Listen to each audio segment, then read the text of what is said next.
The Raggedy Andy Stories. Written and illustrated by Johnny Gruelle. Read aloud by Samantha Dunn. How Raggedy Andy Came. One day, Daddy took Raggedy Ann down to his office and propped her up against some books upon his desk. He wanted to have her where he could see her cheery smile all day, for as you most surely know, smiles and happiness are truly catching.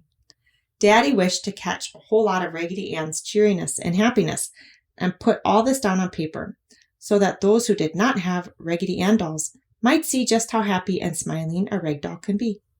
So Raggedy Andy stayed at Daddy's studio for 3 or 4 days. She was missed very, very much at home, and Marcella really longed for her, but knew that Daddy was borrowing some of Raggedy Ann's sunshine, so she did not complain.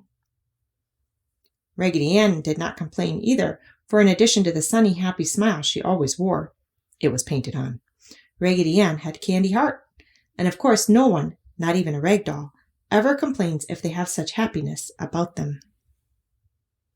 One evening, just as Daddy was finishing his day's work, a messenger boy came with a package, a nice, soft, lumpy package. Daddy opened the nice, soft, lumpy package and found a letter.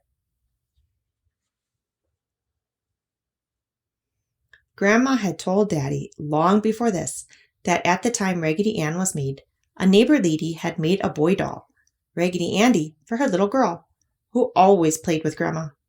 And when Grandma told Daddy this, she wondered whatever had become of her little playmate and the boy doll, Raggedy Andy. After reading the letter, Daddy opened the other package, which had been inside the nice, soft, lumpy package, and found Raggedy Andy.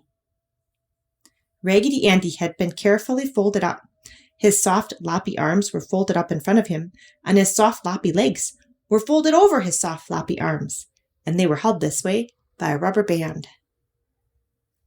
Raggedy Andy must have wondered why he was being done up this way, but it could not have caused him any worry, for in between where his feet came over his face, Daddy saw his cheery smile.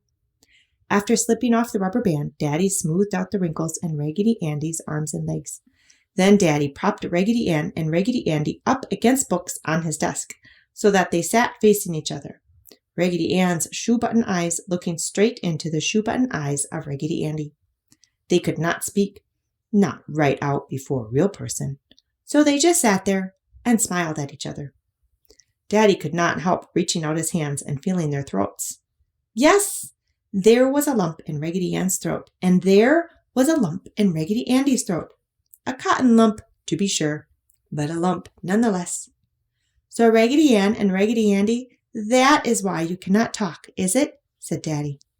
I will go away and let you have your visit to yourselves, although it is good to sit and share your happiness by watching you.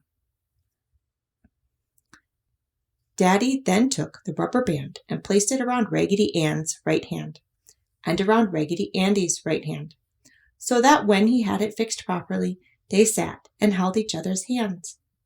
Daddy knew that they would wish to tell each other all the wonderful things that had happened to them since they had parted more than 50 years before. So, locking his studio door, Daddy left the 2 old rag dolls looking into each other's eyes.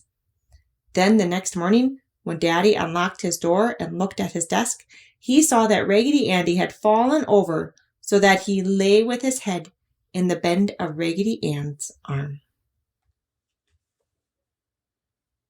The end.